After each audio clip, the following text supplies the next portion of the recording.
दोस्त मुझे मालूम है आप कुछ बनना चाहते हो, दुनिया में नाम कमाना चाहते हो, टॉप करने का सपना आपकी आंखों में है। लेकिन आपकी समस्या वही घिसी-पिटी पुरानी है कि क्या करें, पढ़ाई में मन नहीं लगता। तो क्यों नहीं लगता? जब सपने तुम्हारे हैं तो उन्हें पूरा करने की जिम्मेदारी भी तुम्हारी ही है। जब टॉप तुम्हें करना है तो कोई दूसरा पढ़ाई थोड़े ही करेगा, करना तो तुम्हें ही होगा। दोस्त अभी भी समय है, जाग जाओ, वरना टॉप तो किसी को करना ही है। अगर कोई और टॉप कर सकता है तो आप क्यों नहीं? टॉप करने वाला भी एक इंसान ही होता है और आपको खुश होना चाहिए कि आप भी एक इंसान हो। जब कोई दूसरा मन लगाकर पढ़ सकता है तो आप ये क्यों नहीं कर सकते? दोस्त ये जो आपके पास खिलौना है जिसका नाम मोबाइल है, शायद ये ही आपकी पढ़ाई में सबसे बड़ी बाधा है। दोस्त जब कुछ अच्छा करना चाहते हो तो इसके साथ तब रहो जब इसकी जरूरत हो। आप क्या सोचते हो टॉपर मोबाइल नहीं चलाता होगा? चलाता है भाई, वह भी मोबाइल चलाता है। और तो और दुनिया के हर सफल इंसान के पास मोबाइल है, लेकिन वह ऐसे फालतू की वेस्ट चीजें देखने में अपना समय बर्बाद नहीं करते, बल्कि जब भी मोबाइल का यूज करते हैं तो केवल पढ़ाई के लिए और मोटिवेशन के लिए। अगर वो ये कर सकते हैं तो आप क्यों नहीं? अगर मोबाइल हाथ में आते ही अपने आप आपकी उंगलियां फेसबुक, व्हाट्सएप, इंस्टाग्राम या गेम खेलने के लिए चली जाती हैं तो छोड़ दो मोबाइल को।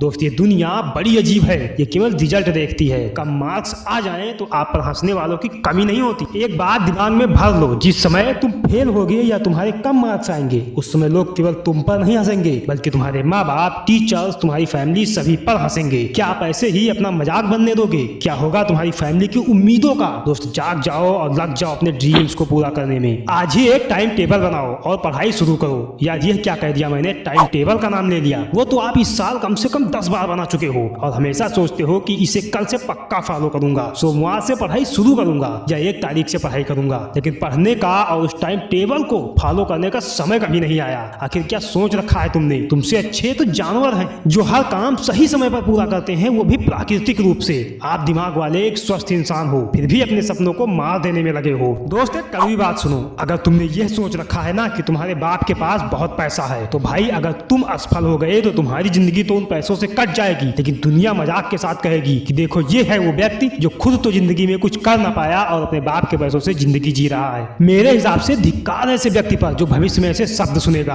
और हाँ, अगर काट भी ली अपनी जिंदगी बाप के पैसों से, खर्च कर भी दिए उनके सब पैसे, तो अपने बच्चों को क्या देकर इस दुनिया से जाओगे? ऐसे ही छोड़ जाओगे उन्हें खाली हाथ? कौन जिम्मेदार होगा इसका? दोस्त आप होंगे। और यदि आपके पिता के पास ज्यादा पैसे नहीं हैं तब तो तुम्हें पढ़ना ही होगा। इसके अलावा अपने सपनों को पूरा करने का और कोई तरीका है ही नहीं आपके पास। दोस्त अब भी समय है, जाग जाओ और निर्णय भी आपके हाथ में है कि कैसी लाइफ जीना चाहते हो। आपके साथ समस्या ये है कि आप पढ़ाई करने को अपना लक्ष्य समझ बैठे हो। दोस्त स्टडी कोई गोल नहीं है, वो तो आपके गोल तक पहुंचने का एक रास्ता है। जिस दिन आपने ये रास्ता सही तरीके से पार कर लिया फिर तो आपको अपनी मंजिल मिल ही जाएगी, लेकिन तब तक तो आपको पढ़ना ही होगा। दोस्त अपने सपनों के खातिर पढ़ो, अपने माँ बाप, अपनी इज्जत के लिए पढ़ो। तुम पढ़ना शुरू तो करो, अपने आप मन लग जाएगा। अगर समस्या आए तो समय समय पर मोटिवेशन लेते रहना, क्योंकि पढ़ाई के लिए मोटिवेशन बहुत जरूरी होता है। दोस्त आज पढ़ लो तो सोने से निखर जाओगे, वरना रेत की तरह बिखर जाओगे। ये सपने पूरे करने का समय है, पढ़ाई कैसे की जाए ये सोचने का समय है, क्योंकि उम्र निकल जाने के बाद आपको केवल पछताना पड़ेगा। जाते जाते ये लाइनें भी पढ़ते जाना